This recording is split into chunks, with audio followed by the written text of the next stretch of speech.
C'est décidé, vous souhaitez créer du contenu de différents formats en plus de partager votre message sur les réseaux sociaux. Toutefois, quelles sont les ressources nécessaires pour créer du contenu, tant au niveau du temps qu'au niveau monétaire? C'est le sujet du jour. Les médias sociaux en affaires est votre rendez-vous hebdomadaire pour en connaître davantage sur les différents réseaux sociaux et les plateformes de création de contenu dans un contexte d'affaires. Chaque semaine, je, Amélie de Lebel, répondrai à une question thématique qui vous permettra d'appliquer concrètement ces conseils pour votre entreprise. C'est parti! Salut et bienvenue sur les médias sociaux en affaires, épisode 122. Aujourd'hui, je réponds à la question « Quelles sont les ressources nécessaires pour créer du contenu? » Alors, bien évidemment, il s'agit d'une question assez large. Si tout d'abord on prend au niveau du temps, c'est sûr que ça varie énormément, mais c'est certain qu'au départ, ça va vous prendre plus de temps qu'une fois que vous serez à l'aise. Pourquoi? Parce que dans plusieurs cas, il s'agit d'apprendre des nouveaux outils, des nouvelles techniques, des nouvelles façons de faire, de bâtir une structure. Donc, c'est certain que ça prend plus de temps au départ. Ça a été le cas au début avec mes podcasts, autant avec Athlète Entrepreneur qu'avec celui-ci. Ça prend quand même un certain temps avant d'avoir une base, une structure, des fameux templates. Donc, une façon de faire qu'on peut reprendre par la suite pour nous sauver du temps. C'est certain que le lancement des médias sociaux en affaires et de créer des épisodes est plus rapide pour moi. Je suis plus à l'aise que lorsque j'ai lancé, par exemple, Athlète Entrepreneur, parce que en lançant les médias sociaux en affaires, j'avais déjà une expérience d'une centaine d'épisodes. Donc, c'est sûr que ça aussi, ça m'a grandement aidé pour ce balado aussi.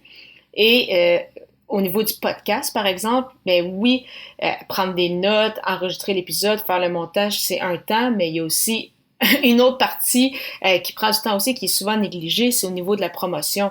Donc, ça aussi, ça prend du temps. Ça aussi, ça prend une certaine structure, une certaine façon de faire pour s'assurer de faire une bonne promotion et de deux, de ne pas être non plus trop overwhelmed. Donc, de vraiment essayer de se simplifier la vie tout en ayant une présence efficace sur les réseaux sociaux avec nos épisodes de podcast.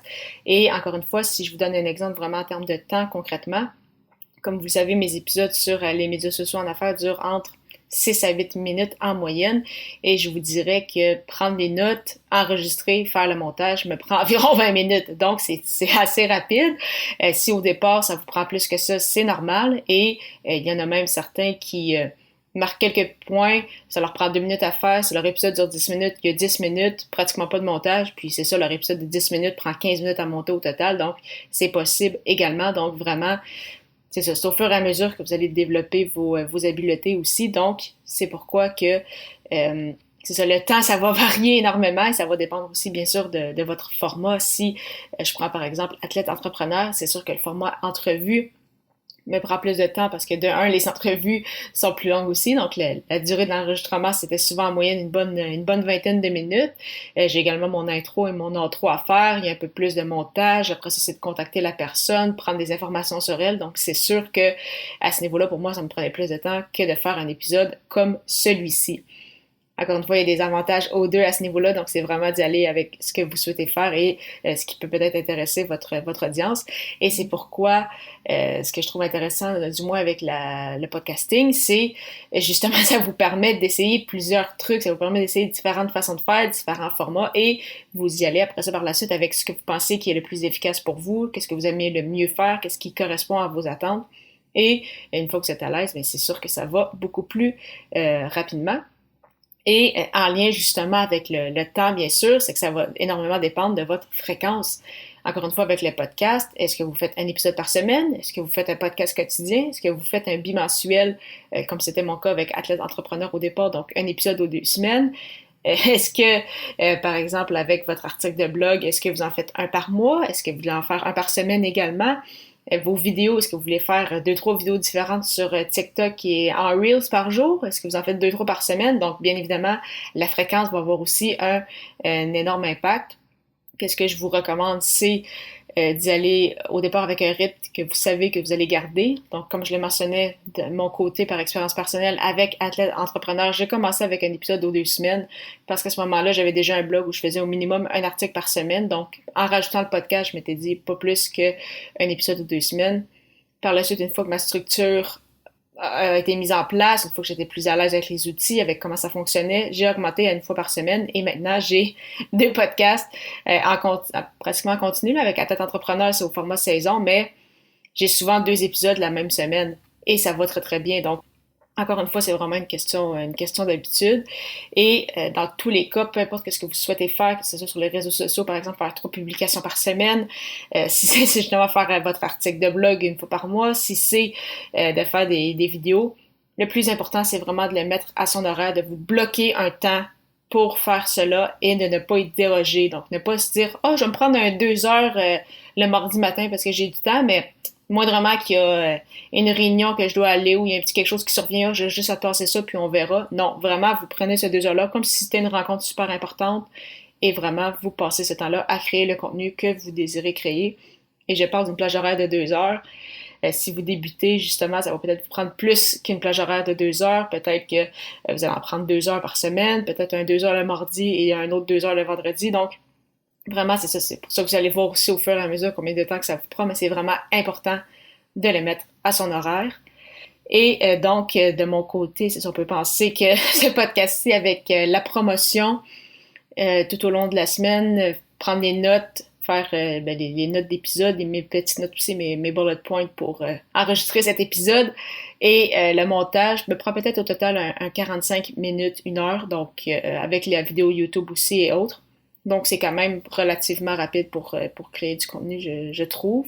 Et ce que j'utilise en fait pour sauver du temps une fois que vous êtes à l'aise, c'est ce qu'on appelle le méga batching. Donc, souvent, quand j'enregistre mes épisodes, je vais enregistrer 3, 4, 5 épisodes en même temps. Donc, je me prends par exemple 1 heure et je m'occupe justement d'enregistrer mes épisodes, de faire les vidéos YouTube, de faire le montage. Et donc, c'est beaucoup plus efficace parce que vous avez déjà ouvert les outils, vous êtes déjà prêt, vous avez dit aux gens s'il faut le dire que là, vous devez être tranquille pendant 1 heure ou 2. Et bien, profitez-en justement pour faire un maximum de contenu à ce moment-là. Donc, vraiment, le méga batching qui est de la production en lot en français, qui est vraiment une façon très efficace de créer du contenu. Et je parle pour les podcasts, mais c'est la même chose quand je fais ma promotion, quand j'écris mes rédactions pour mes publications sur les réseaux sociaux. Quand je faisais des articles de blog, j'avais le même principe. Donc, vraiment, super important, c'est ça, de le mettre à son horaire. Donc là, on a parlé beaucoup de justement, en termes de ressources, en termes de durée, qu'est-ce que ça implique de créer du contenu. Et là, on va passer au niveau un peu plus monétaire. Donc, encore une fois, c'est très vague. Ça va vraiment dépendre des outils et de l'équipement dont vous avez besoin. Si vous débutez dans le podcasting, peut avoir uniquement des écouteurs boutons qui viennent souvent avec votre téléphone cellulaire, donc vous n'avez pas à mettre d'argent sur un micro. De mon côté, comme vous le savez, j'utilise la plateforme Ocha pour héberger mon podcast, qui me permet de diffuser sur les différentes plateformes d'écoute, qui m'aide au niveau marketing. Donc, on parle environ d'une quinzaine de dollars ou 11 euros par mois. Donc, ça peut vous coûter à peine 200$ pour lancer votre podcast la première année. Bien évidemment, par la suite, une fois que vous êtes plus à l'aise, que vous voulez de la meilleure qualité et que vous voulez acheter d'équipement, bon, mais là, c'est sûr que là, les frais augmentent à ce moment-là, mais pour débuter, ça peut être à un prix très, très modique. Même chose avec vos vidéos sur les réseaux sociaux, par exemple. Vous pouvez commencer à vous enregistrer uniquement avec votre téléphone cellulaire. Donc, si vous en avez un téléphone, vous êtes capable de vous débrouiller, du moins au début. Et encore une fois que vous êtes à l'aise, vous aimez comment ça fonctionne, là, vous y connaissez un peu plus, vous voulez vraiment avoir une qualité supérieure, bon, ben là, à ce moment-là, ça peut être intéressant d'investir dans une caméra. Et au niveau des réseaux sociaux, c'est sûr qu'il y a plusieurs outils de planification. C'est possible, comme je l'ai mentionné, avec Ocha. Sinon, il y a le Creator Studio de Facebook qui vous permet de planifier gratuitement sur Facebook et sur Instagram. Et sinon, si vous êtes également sur d'autres plateformes, bon, ben à ce moment-là, il y a d'autres outils, d'autres plateformes comme Buffer, Agorapulse, Publer, CoSchedule. Donc, à ce moment-là, c'est vraiment de tester en fait les plateformes. Souvent, ils vont avoir des essais gratuits, là, ce qu'on appelle des freemium. Donc, vous pouvez justement tester ces plateformes-là, voir avec laquelle vous êtes la plus à l'aise. Et après ça, regardez le prix si vous devez aller vers une option payante. Et bien, c'est ça. Et à ce moment-là, dépendamment des plateformes, là, si vous n'êtes pas nécessairement une agence avec énormément de comptes, ça peut encore vous coûter peut-être une douzaine de dollars par mois. Donc, encore une fois, c'est quand même très, très raisonnable pour vous sauver beaucoup de temps, pour vous planifier à l'avance votre contenu. Donc, encore une fois, on voit qu'on peut quand même s'en sortir très, très bien avec la création de contenu, mais comme toute autre chose, on peut également y investir beaucoup d'argent. C'est pour ça qu'on peut se former, c'est pour ça qu'on va avoir des coachs, si on veut vraiment acheter le meilleur équipement possible. Donc là, c'est sûr qu'on peut facilement dépenser des milliers de dollars, mais vraiment, au départ, 100, 200, 300 dollars lors de la première année peut quand même bien vous tirer d'affaire. Donc vraiment, autant au niveau du temps que de l'argent, ça ne devrait pas être un frein pour créer du contenu. Vraiment, allez-y à votre rythme. Vous allez être de plus en plus à l'aise, ça va aller de plus en plus rapidement et vous allez être de plus en plus meilleur et donc le contenu va être meilleur également.